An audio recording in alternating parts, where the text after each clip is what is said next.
See, the king of the hill can only go down. That's right. The king of the hill can only go down. There's no... Stay up. Or can stay on that hill. Right.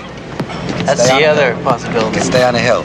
Right. Stay up. But the wolf on the hill... over the hill. But look, the wolf on the hill, right, is not as hungry as the wolf climbing the hill.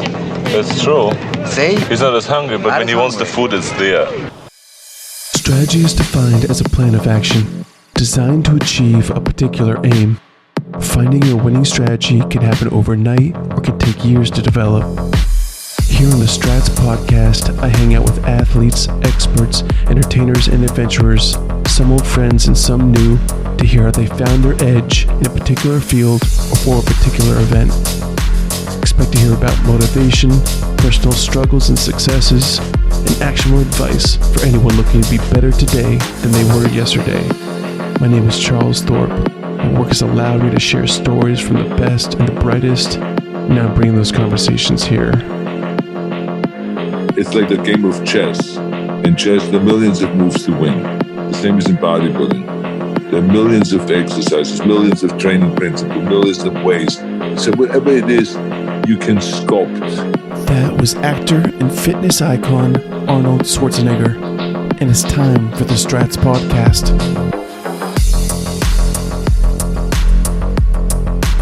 Arnold, it's an absolute honor to talk to you today. As someone that's motivated so many people to get into the gym, I'm curious to hear what your training looks like today and some of the ways that it's evolved over the years. My current fitness regime is to bicycle every day for around 45 minutes to an hour and to work out with weights a half an hour. And the training itself has evolved on a need basis. You know, in a bodybuilding, when I was competing, I needed to work out 5 hours a day. And now I just need to do workouts to try to maintain as much as I can as you get older, you know. So the training has changed considerably. You know, there were times where I trained 5 hours a day, then 4 hours, then 3 hours, 2 hours. And now it's kind of like a half an hour of maintenance training every day. But the important thing is that I always have done it regularly, and that working out always was kind of part of my daily routine, and just like eating and sleeping and all of that. So it was just part of the routine. It also depended always on what I was training for. I mean, there were times where I was training differently when I was competing in weightlifting, then it was different when I was competing in powerlifting, and then it was different when I needed to lose weight. I remember for Stay Hungry, where the director wanted me to lose 30 pounds to be down to 210 for Stay Hungry. So I went down, so the training then was totally different. So it always really, the great thing about bodybuilding and about weight training is that you can really kind of tailor it to and sculpt your body kind of no matter what the need is. So the need is quite different, you know, because I remember I was winning the Mr. Olympia in 1980, and then John Milius, when he saw my body, he was there when I was competing, he said, you know, you can't look like that in Conan. I want it to be a little bit more rounded, not as cut, because it doesn't look as natural. It looks too much like a bodybuilder, a competitive bodybuilder. And so I changed my training then and my diet to be a little bit more round. And the look that I had in Conan was exactly what he wanted. So it looks more natural. So, you know, so it always changes. But the good thing is, it's like the game of chess. You know, there are millions of moves. In chess, there are millions of moves to win. And the same as in bodybuilding. There are millions of moves that you can make, millions of exercises, millions of training principles, millions of ways. Just like with food supplements and with nutrition, there's many, many ways of going. If you want to gain weight, if you want to lose weight, if you want to sustain, if you want to get more energy, if you want to get, you know, kind of like get rid of your tiredness. And so whatever it is, you can sculpt and make a challenge. Being somebody that really came from that bodybuilding world, I'm curious to hear how you feel the world of bodybuilding has really changed the way that we train today. Bodybuilding as a whole has been one of the hugest benefits, the human development and the physical development, I think, in the last 50 years. You have seen a tremendous amount of benefits. The amount of gymnasiums that have opened up, if you think about like in America alone, you know, we have like 120,000 or so gymnasiums in America. And these are the official kind of real gyms. not even the little, kind of dungeons and stuff like that. But there's 120,000, let's say, and there's like 60,000 supermarkets. I think that we have made tremendous progress in the days when I said that in the 70s. I said that my dream is to one day have more gyms than supermarkets. They were all laughing. It has spread. And now it is at a point where bodybuilding and weight training is being done. Basically, there's a gymnasium in every hotel in the world, every YMCA, every sports club, every university, every college, every high school, every police station, every fire station, every military base. I mean, everywhere. It has changed so much. So the benefits of bodybuilding have been tremendous in the worldwide for anyone, to control their body weight and all that stuff. So this is one thing. There's a really positive thing, upswing that has happened, and the development of the food supplements combined with that just has been spectacular. There's then the extreme elite bodybuilding category, and this is kind of like when you take skiing. There's the people that ski on their slopes in the powder and on the moguls and have a great time. So these are the recreational skiers, right? And it has been a lot of fun for those guys to go skiing. But the competitive side of the skiing, the racing has gotten more and more dangerous and sometimes has been fatal. And the same is also in bodybuilding. And the more competitive the top athletes get, the more, lifting weights that the body was not meant for. They take, sometimes drugs that are damaging to their health and that are actually making them so strong that the tendons and the bones were not meant for that weight. But this is only if you think about all of the people that are bodybuilding, there's maybe a 0.1% of that category. I see you're sipping on something right now. I have to ask, what is that you're drinking? I have a glass of schnapps here with me. And the funny thing is about that I was the first one that used schnapps with the protein drinks. I always had protein drinks. But they always try to figure out, okay, how do you get it faster, the protein in the bloodstream and all that stuff? So I said to themselves, well, maybe I take some Austrian schnapps and pour in a little bit and make the protein schnapps. So that's what I actually do a lot of times when I drink my protein drinks. Or the Killer. The Killer is also very good. I've had the pleasure of trying some of the supplements and protein you make with Ladder, your company with LeBron James. I'm curious what made it the right product in the right time to get involved with the supplement business. I think that the reason why I got involved with it was, and why we developed the company, was just the honesty factor.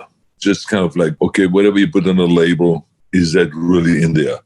And so I think that because one of the conversations why I got attracted is because LeBron cannot afford to have anything in a protein or in a food supplement that he takes that may have something that is enhancing, some drug of some sort. A lot of companies, as you know, were busted on that, and he cannot afford it because he gets tested and then he's out of the game. Therefore, he wanted to make sure that he develops a food supplement line where it is really in there exactly what it says on the label. That benefited him so he doesn't get busted for something he didn't know about. And also it benefited me because I always liked the idea of whatever it is, tell people what it is. Let's be straightforward. If there's something in there that is enhancing, then you should tell it. But most likely that's not what you want. You want to have a food supplement that is clean, that is really someone that it can take, so it has no side effects, and it really benefits you. And so I think that whole concept of looking at the quality of the food supplement and really working with the labs, and we've had many, many meetings with the labs and with the people that really put this together. We are not the smartest guys in town when it comes to this kind of science. We know what we want, but the experts in that, they put those formulas together and so we worked with them very closely and they were very helpful. And so I think that separates the whole thing. And I think that it is going to really be around the longest amount of time because people will always come back and there will be a lot of repeat customers. And the word of mouth is the most important thing out there in the marketing. On that topic, it'd be great to hear how you approach your nutrition and your supplementation these days, and maybe some of the lessons you've learned over the years. I think that it was always in an organic way for me, part of my life. So even though in the old days, when I was 15 years old, I made protein drinks. The first thing that I bought with the money that I earned in between school when I worked, because my parents would never buy me anything like that, was a mixer. I remember there was a new product that came out in Austria. I was like 15 years old and had this big fucking mixers. And I would go and I would put milk in there, and I would put yeast in there and skim milk powder, and then and some honey, and I will mix this up. It would taste like shit. So by the time I was 15 years old, I already started making protein drinks of what we had available then. But then when later on, as time went on, the food supplement business became more and more sophisticated. And so I was always into kind of like, okay, how do we perfect the product? How do we make it better and all this stuff? And so I think that's what led me then eventually, from the Jovita days where we worked in food supplements that were kind of more for the mass and that didn't have quite the quality that we always wanted when we were competing, to now, the latter product that is for competitive athletes and also for the general public, and everyone can benefit from it. So it's kind of had been food supplements has been always, just as the word says, supplements. It's not kind of like you take this and that's all you need. It is to supplement your regular food, and hopefully you eat wisely and you train regularly and all this, and so it's a supplement to help you. I know for someone as busy as you are, there are no normal days, but in an ideal situation, what does your nutrition intake look like? How are you taking in those meals? And when are you eating? There is no regular, really. I'll tell you why. I went to work yesterday at 11 o'clock in the morning. I'm doing right now the TV series up here in Toronto called Fubar. I was picked up here at 11, and then I worked to 3 in the morning. As you can see, there's nothing regular. Night before, we worked all night long almost. And so then you had to kind of get up in the morning and then I work out quickly and then go and get picked up. Then we have to rehearse and study and all that stuff. And then you come home at 3 in the morning. And I just got up like an hour and a half or 2 hours ago. So there's nothing regular. But in the meantime, you're eating less because I have not even had breakfast yet by the time I went to the set. I was on the set at 12 o'clock noon. I haven't had breakfast yet. The movie company feeds you, drop off, let's say, breakfast burrito or some scrambled eggs or something in my trailer, in my motorhome, and then I eat that, and then I go to work, and then the next time what they call lunch, because you started late, is, let's say, at 8 o'clock at night.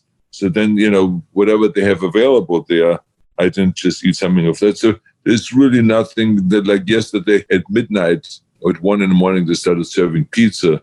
So it's not something that I normally have. But then, of course, I was like so hungry that I grabbed the pizza. So that's what goes on. But I have my little container always with me on the set so that I make my protein drinks in between. I put some fruit juice in there, put the protein powder in there, and then I shake it up. And then I drink that very quickly. So that's something, again, that goes back to my days when I was in community college in Santa Monica. In the early 70s, I was competing. I was training 5 hours a day. I was working, and then I was going to community college, taking 2 classes in the morning always.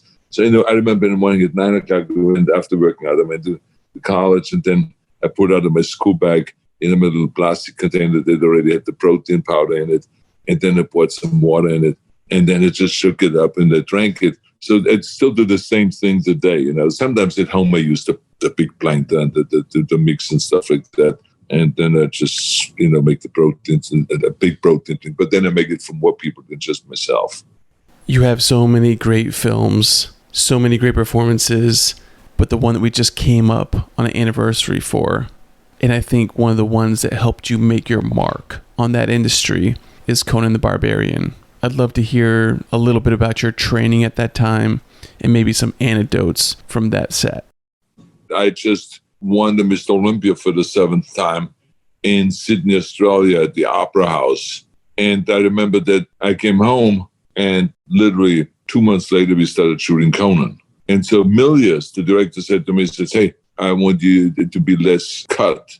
It's a way of just in the next 2 months, that you start kind of like getting a little bit rounder and just so it looks like there's this muscles in this body you got this from hard work.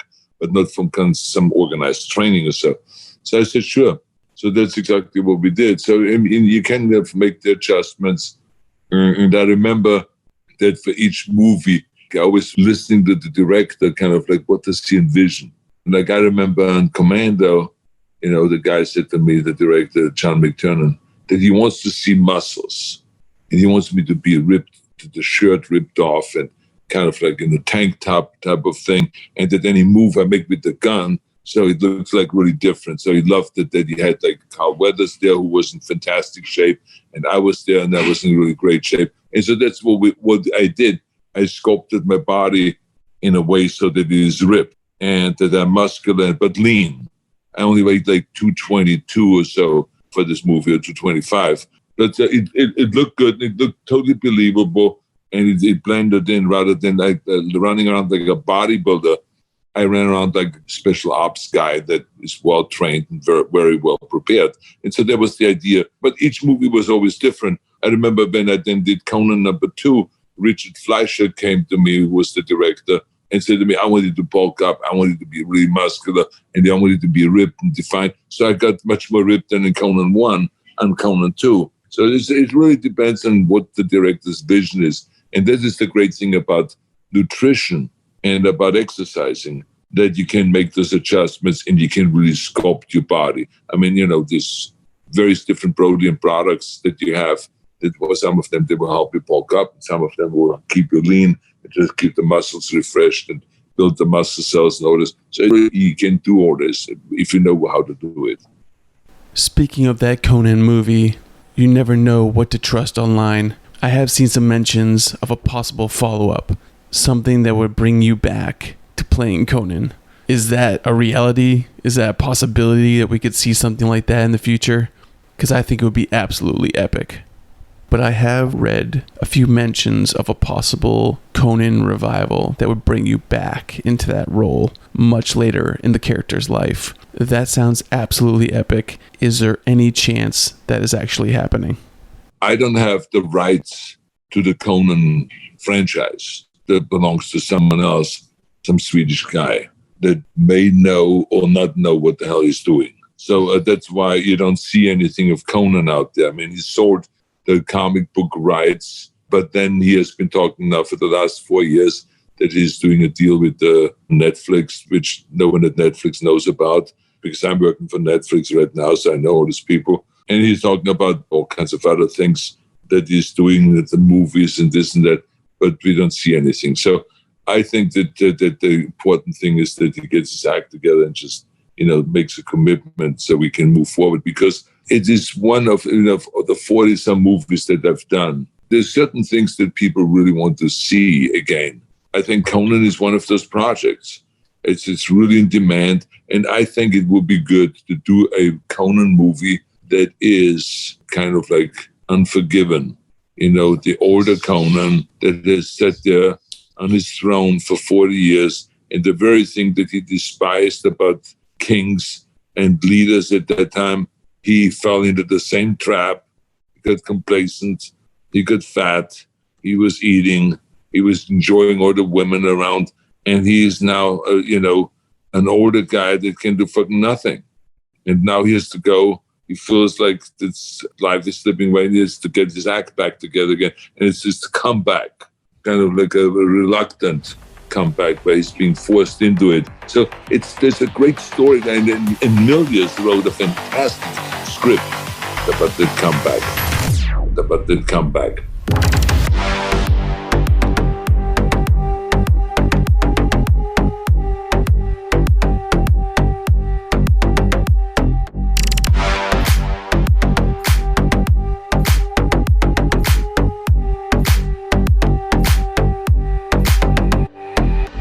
Comeback.